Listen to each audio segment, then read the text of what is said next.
बिस्मिल्लाहिर्रहमानिर्रहीम। आज हमारा जो टॉपिक है वो पॉलिटिकल साइंस का जो लेक्चर सीरीज़ है उसमें से हमने चुना है वेस्टर्न पॉलिटिकल थिंकर्स में से अरिस्टोटल। जो पिछले लेक्चर में मैंने आपको बताया था कि सबसे पहले सुक्रेटिस, उनका फिर शागिर्द आता है प्लेटो, वो कुछ वर्क करता है पॉलिटिकल साइंस के ऊपर। उसके बाद अरिस्टोटल आते हैं, ये प्लेटो का शागिर्द है, कहते हैं कि ये उसका बागी शागिर्द है। तो सबसे पहले हम देखेंगे कि अरिस्टोटल कौन था, उसकी बायोग्राफी क्या थी, उसकी बुक्स क्या थी, फिर उसकी थ्योरी का कंटेक्स्ट देखेंगे हम, फिर उसकी थ्योरी देखेंगे और फिर हम उसकी थ्योरी की जो मेन चीज़ें हैं, जो मेन बेसिक्स हैं, उसको डिस्कस करेंगे। फिर उसका क्रिटिसिज्म देखेंगे, रेलिवेंसेस देखेंगे। फिर लास्ट में रिकमेंडेड बुक्स में से जो उसने रिकमेंडेड बुक्स जो CSS की हैं उसमें से कुछ कोटेशंस लिखेंगे ताकि आप लोगों को बुक्स ना पढ़नी पड़े। और लास्ट में पास्ट पेपर्स को डिस्कस करेंगे। तो सबसे पहले अरिस्टोटल के देखते हैं। ये 384 में पैदा होते हैं BC, बिफोर क्रिश्चियन, और फिर इनकी डेथ होती है 322 में। बायोग्राफी ज़रा देखते हैं इनकी। ये मैसिडोनिया में पैदा होते हैं 384 में। इनका जो बाप है वो डॉक्टर है।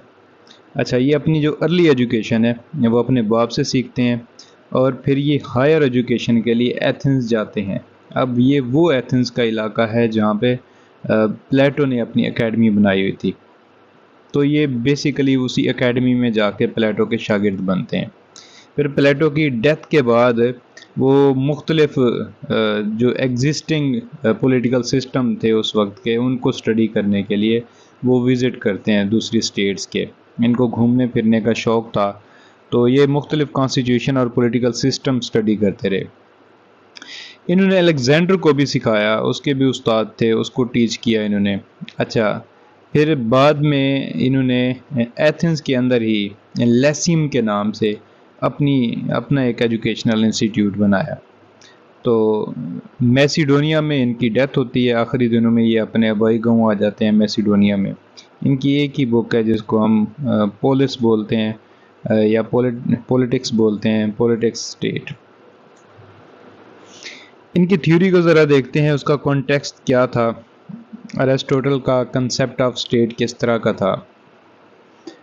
सबसे पहले हम देखते हैं कि अरिस्टोटल जो था वो एक रियलिस्ट थिंकर था।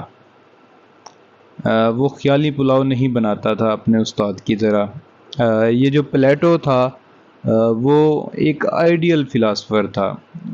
वो उसके दिमाग में एक आइडियल थीम होता था, ख्याली होता था, जिसकी कोई इम्प्लीमेंटेशन रियलिज़म में उसकी कोई एग्जांपल नहीं होती थी। लेकिन जो अरिस्टोटल है वो उसके बिल्कुल बरअक्स हकीकत पे मबनी जो सिस्टम है उसको एक्सेप्ट करता था, बाकी ख्याली बात पे नहीं जाता था। ये अरिस्टोटल और प्लेटो में फ़र्क है। अब ये फ़र्क क्यों था ये देखें। अरिस्टोटल्स फादर वाज डॉक्टर, उसका बाप एक डॉक्टर था। ही टॉट एवरीथिंग साइंटिफिकली, उसने अपने बेटे को हर चीज़ साइंटिफिक मेथड के ज़रिए समझाई थी। तो वो रियलिटी को एक्सेप्ट करता था, रियलिटी बेस्ड ऑब्जर्वेशन थी उसकी, रीज़न बेस्ड एविडेंसेस थे उसके। तो वो सारी चीज़ें बाप से सीख के आया था। Aristotle started giving his theory of state using scientific method, मतलब कि अरिस्टोटल ने साइंटिफिक मेथड के ज़रिए अपनी जो थ्योरी है उसको पेश करना शुरू किया। It was influenced by his father's training. अब पहला कॉन्टेक्स्ट आ गया कि वो रियलिस्ट थिंकर क्यों था, उसने ये थ्योरी क्यों दी। तो इसके पीछे एक रीज़न है कि उसका जो बाप था वो डॉक्टर था और उसकी सारी जो ट्रेनिंग थी वो साइंटिफिकली थी, तो हर चीज़ को वो साइंटिफिकली लेके चलता है। अच्छा, फिर made difference between Plato and Aristotle is the method of inquiry. तो जो मेन डिफरेंस है अरिस्टोटल का और प्लेटो का, वो मेथड ऑफ इंक्वायरी है। ये रियल था, वो इमेजिनरी था। अच्छा, यहाँ पे उसका एक सेंटेंस है, politics must be studied scientifically. ये अरिस्टोटल का सेंटेंस है। अब उसकी एरिस्टोटल की थ्योरी पे आते हैं, थ्योरी ऑफ स्टेट। एरिस्टोटल की थ्योरी ऑफ स्टेट क्या थी? वो सबसे पहले ह्यूमन नेचर की बात करता है।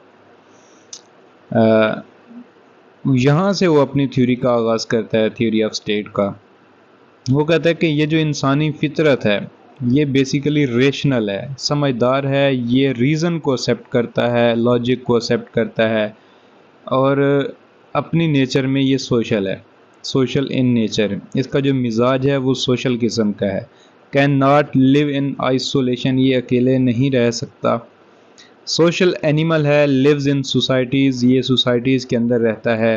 He will survive if he is the part of society, कि इंसान उस वक्त समझता है कि उस वक्त वो सर्वाइव करेगा जब वो सोसाइटी के अंदर रहेगा, अकेला नहीं रहेगा। तो यहाँ पे इकबाल साहब का वो शेर, फ़र्द कायम रब्ते मिल्लत से है तन्हा कुछ नहीं, फ़र्द कायम रब्ते मिल्लत से है तन्हा कुछ नहीं, मौज है दरिया में बैरूने दरिया कुछ नहीं।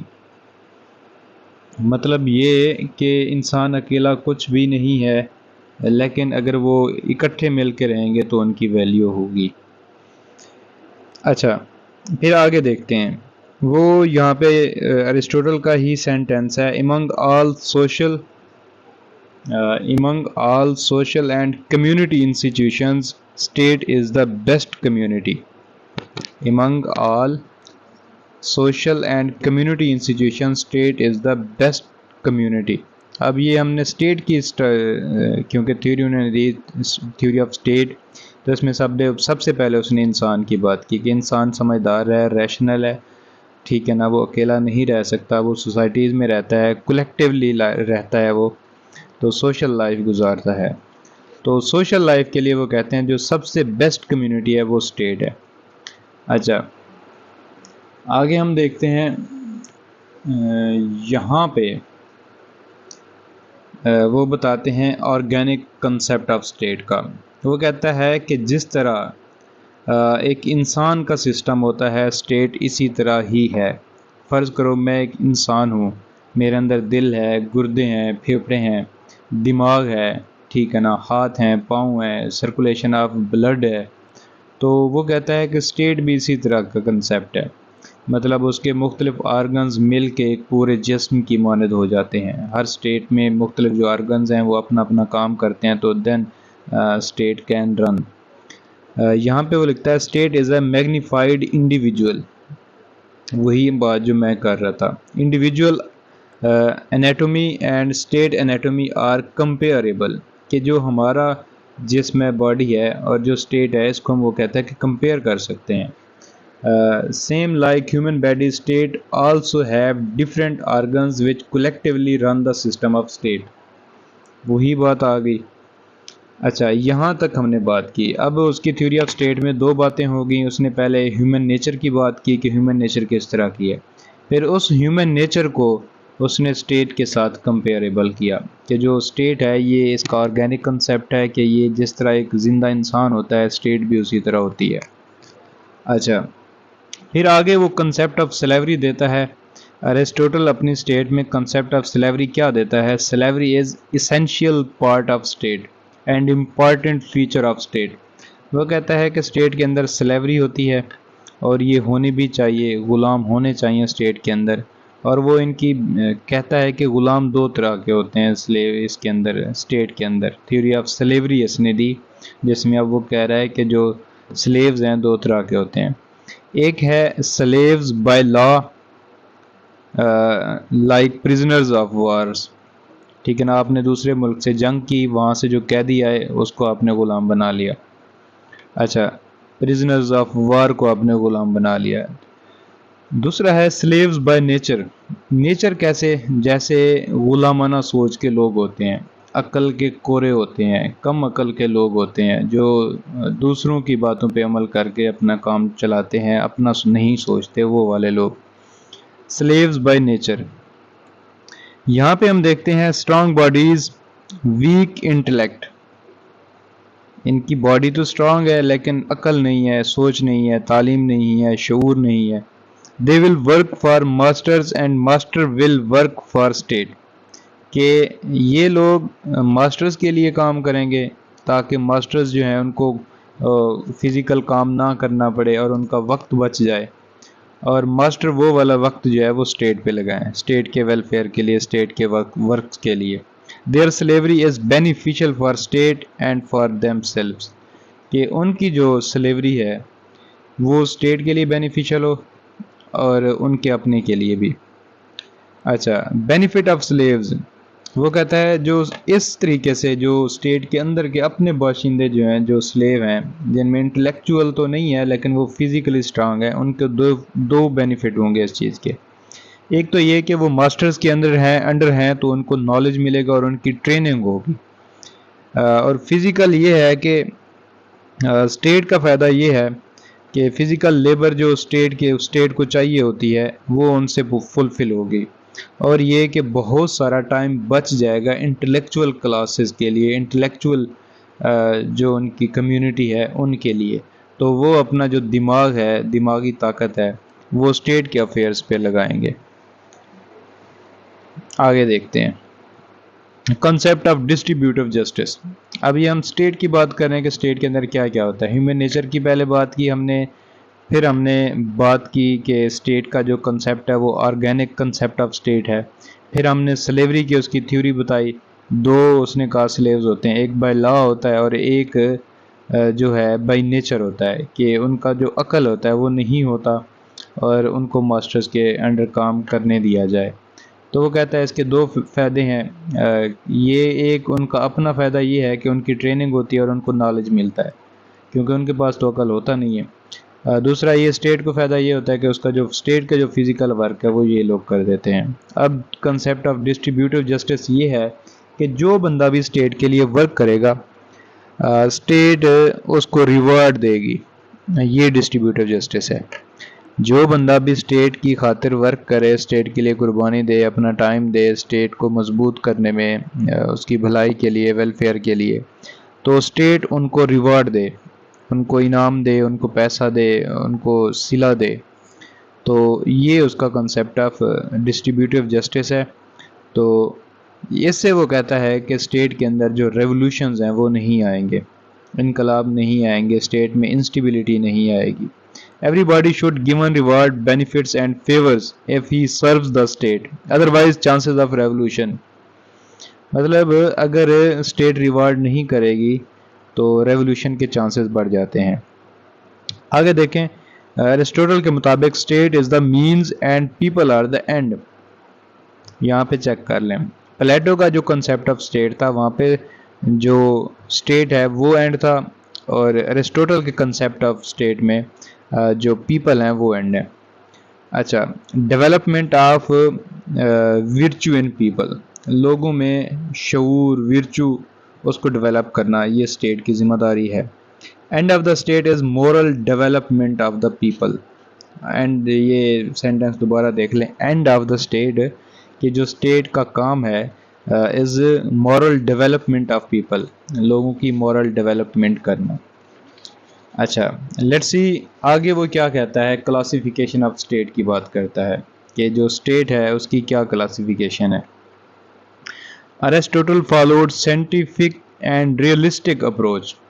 He was more concerned about explaining the existing states.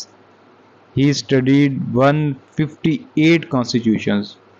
यहाँ पे अंदाज़ा लगाएं कि उसने कोई नई बात नहीं की। उसने कहा कि दुनिया में, उसने क्योंकि ऑब्ज़र्व किया, मुशाहदा किया, रिसर्च किया, साइंटिफिकली देखा, उसने कहा दुनिया में ये इस तरह के कॉन्स्टिट्यूशन है और इस तरह के पॉलिटिकल सिस्टम चल रहे हैं। जो उसने 158 कॉन्स्टिट्यूशंस डिस्कस किए, स्टडी किए, ऑब्ज़र्व किए, उनके पॉइंट ऑफ व्यू से वो कहता है कि इस तरह के सिस्टम पूरी दुनिया में राइज हैं, चल रहे हैं। उसने एक उसको रीअरेंज किया और उसने बताया। उसने कहा सबसे पहले तो नंबर ऑफ़ रूलर्स होते हैं, किसी स्टेट में एक है, किसी में दो हैं, किसी में बहुत ज़्यादा हैं, मल्टीपल रूलर्स हैं। फिर उसने कहा कि उसका ऑब्जेक्टिव होता है उनका, या तो वो जर्नल इंटरेस्ट के लिए काम कर रहे होते हैं या फिर सेल्फिश इंटरेस्ट, पर्सनल इंटरेस्ट के लिए काम कर रहे होते हैं। साफ ज़ाहिर पर्पज़ भी यही होता है, स्टेट को कोई अगर रन कर रहा है तो उसकी दो सहकी हो सकती हैं, या तो वो अपने मफाद के लिए स्टेट चला रहा है या फिर वो लोगों के मफाद के लिए। तो दो नज़रिए हो जाते हैं, एक सेल्फिश इंटरेस्ट, एक जर्नल इंटरेस्ट। अच्छा, उसका ज़रा देखते हैं, उसने जो चार्ट बनाया है इसका क्लासिफिकेशन ऑफ स्टेट की, उसने अपनी थ्योरी में उसने कहा कि अगर एक रूलर है, यहाँ पे अब देखिएगा चार्ट के अंदर, अगर एक रूलर है तो जो अगर वो करेगा जनरल वेल के लिए काम, लोगों के इंटरेस्ट के लिए, जनरल इंटरेस्ट के लिए, पीपल इंटरेस्ट के लिए, स्टेट इंटरेस्ट के लिए, तो इसको कहेंगे इस काइंड ऑफ स्टेट को मोनार्की। ठीक है ना। अगर वो एक बादशाह है, एक रूलर है स्टेट का, एक किंग है, अगर वो लोगों के जनरल इंटरेस्ट के लिए वर्क कर रहा है स्टेट में, तो इस सिस्टम ऑफ स्टेट को, इस पॉलिटिकल सिस्टम को हम मोनार्की बोलते हैं। लेकिन अगर वही एक बादशाह सिर्फ अपने मफादात की खातिर मुल्क को रन कर रहा है, चला रहा है, तो उसको हम टेरनी बोलते हैं। सेल्फिश इंटरेस्ट के लिए अगर वो काम कर रहा है, उसको हम बोलते हैं कि ये टेरनी है। यहाँ पे आपको दिख भी रहा होगा कि अगर वो अपने मफाद के लिए काम करता है वही एक बादशाह, तो वो टेरनी है। फिर वो कहता है कि अगर दो बादशाह हैं या चंद हैं, एक दो तीन, तो अगर इतने हैं, कम हैं, लिमिटेड पीपल अगर रूलर हैं, तो अगर वो लोगों के भलाई के लिए काम कर रहे हैं, जनरल इंटरेस्ट के लिए काम कर रहे हैं, तो इसको अरिस्टोक्रेसी बोलते हैं। अब दोबारा देख लें गौर से, अगर चंद लोग हैं और लोगों की विल के लिए, लोगों के मफादात के लिए काम कर रहे हैं, तो उसको अरिस्टोक्रेसी बोलते हैं। हाँ, अगर वो चंद लोग अपने मफादात के लिए काम कर रहे हैं, तो इसको ओलिगैरिकी बोलते हैं। दोबारा रिपीट कर रहा हूँ, अगर चंद लोग इक़्तिदार में हैं और वो लोगों के मफाद के लिए काम कर रहे हैं, तो दैट इज़ कॉल्ड अरिस्टोक्रेसी। अगर वो सिर्फ अपने मफादात को मद्देनज़र रख के काम कर रहे हैं, रूल कर रहे हैं, तो दैट इज़ कॉल्ड ओलिगैरिकी। हाँ, फिर आगे आता है कि उसने कहा कि बहुत सारे सिस्टम मैंने इस तरह के भी देखे कि जिसमें बहुत ज़्यादा, दो तीन से ज़्यादा लोग रूलर थे। अच्छा, अगर वो रूलर जो मैनी रूलर्स हैं, ठीक है ना, वो अगर जनरल मफादात के लिए, अवाम के मफादात के लिए काम कर रहे हैं, तो उसको हम पॉलिटी बोलते हैं। और अगर वो सिर्फ अपने मफाद के लिए काम कर रहे हैं, तो दैट इज़ कॉल्ड डेमोक्रेसी। दोबारा रिपीट कर रहा हूँ, अगर बहुत ज़्यादा लोग हैं, मैनी लोग हैं, वो रूल कर रहे हैं और वो लोगों के मफाद की खातिर काम कर रहे हैं, तो this kind of political system is called polity. और अगर वो लोग अपने मफादात के लिए काम कर रहे हैं, अपने सेल्फिश इंटरेस्ट के लिए काम कर रहे हैं, तो that political system is called democracy. अच्छा, आगे वो बात करता है कि monarchy is best but least practicable. वो कहता है ये जो मोनार्की है ये सबसे बेस्ट है, क्योंकि इसमें एक बादशाह है और वो स्टेट के मामलात को चला भी रहा है, लेकिन वो लोगों के मफाद के लिए कर रहा है, तो वो उसका कहता है कि ये सबसे बेस्ट है, लेकिन लीस्ट प्रैक्टिकेबल है।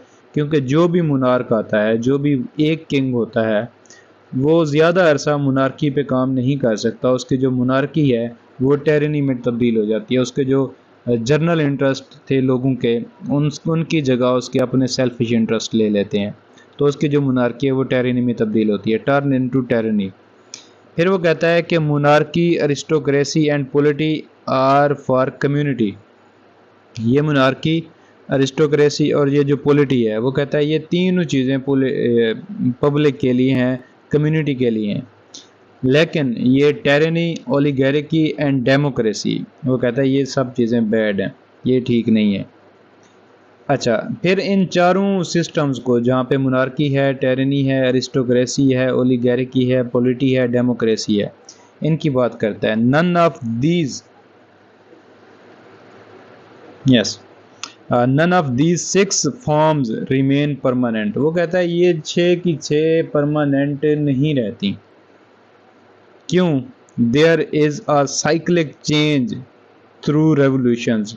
वो कहता है यहाँ पे एक साइक्लिक चेंज है, रेवोल्यूशन के ज़रिए एक फॉर्म दूसरी फॉर्म में तब्दील हो जाती है, फिर दूसरी तीसरी में, तीसरी चौथी में, चौथी पाँचवीं में, पाँचवीं छठी में, छठी फिर पहली में। वो कहता है कि इन 6 सिस्टम्स के गिर्द पूरा पॉलिटिकल सिस्टम घूम रहा है। अच्छा कैसे, यहाँ पे मैंने एक स्ट्रक्चर बनाई है, ये देखें। यहाँ पे एक टर्म है चेंजिंग इन गवर्ड system from one to another is called revolution. यहाँ पे सबसे पहले मैंने मोनार्की लिख दी, ये मोनार्की है। मोनार्की के बाद मैंने टेरनी लिख दी, ये टेरनी है। ये हिस्सा यहाँ तक रेवोल्यूशन में मोनार्की का एक पॉलिटिकल सिस्टम है। ये मोनार्की का पॉलिटिकल सिस्टम टेरनी में तब्दील हुआ, ठीक है ना। फिर टेरनी का अरिस्टोक्रेसी में, क्योंकि टेरनी से फिर अरिस्टोक्रेसी बनती है। फिर अरिस्टोक्रेसी में, अरिस्टोक्रेसी आगे जाके ओलिगार्की में। ये आप देख सकते हैं इस सिस्टम को, पहले मोनार्की, फिर टेरनी से अरिस्टोक्रेसी, फिर अरिस्टोक्रेसी से ओलिगार्की, ओलिगार्की से पॉलिटी और पॉलिटी से डेमोक्रेसी। यहाँ पे इस सर्कल में अब देखिए, मोनार्की, टेरनी से अरिस्टोक्रेसी, अरिस्टोक्रेसी से ओलिगार्की, ओलिगार्की से पॉलिटी, फिर पॉलिटी से डेमोक्रेसी। फिर ये सर्कल इसी तरह चलता रहता है। एक पॉलिटिकल सिस्टम से दूसरे पॉलिटिकल सिस्टम में जो शिफ्ट आता है वो रेवोल्यूशन की वजह से आता है। ये रेवोल्यूशन वाला सीन है। यहाँ पे देखें, ये रेवोल्यूशन। फिर ये देखें, मोनार्की से टेरनी रेवोल्यूशन आया, फिर टेरनी से अरिस्टोक्रेसी रेवोल्यूशन आया, अरिस्टोक्रेसी से ओलिगार्की रेवोल्यूशन आया, ओलिगार्की से पॉलिटी रेवोल्यूशन आया, पॉलिटी से फिर डेमोक्रेसी रेवोल्यूशन आया। मतलब ये कि रेवोल्यूशन आता है तो फिर ये चेंज होता है। Aristotle's classified changing cycle of governments. किस तरह पॉलिटिकल सिस्टम गवर्नमेंट्स के, स्टेट के चेंज होते हैं, ये मैंने आपको स्ट्रक्चर में समझा दिया। आगे देखते हैं ज़रा।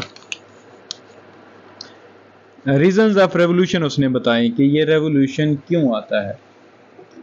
चेक करिएगा, वो कहता है इसकी दो काजेज होती हैं, एक जनरल काज है, एक पर्टिकुलर काज है। जनरल काज जिस तरह आम है, इंसाफ नहीं है, ठीक है ना, सिस्टम जो है लोग एक्सेप्ट नहीं कर रहे, या कोई इस तरह का। पर्टिकुलर काज ये कि कोई जंग हो जाती है, ठीक है ना, या कोई बादशाह मर जाता है, कोई स्पेसिफिक जो इंसिडेंट होता है वो आता है, तो उससे भी रेवोल्यूशन आ जाता है।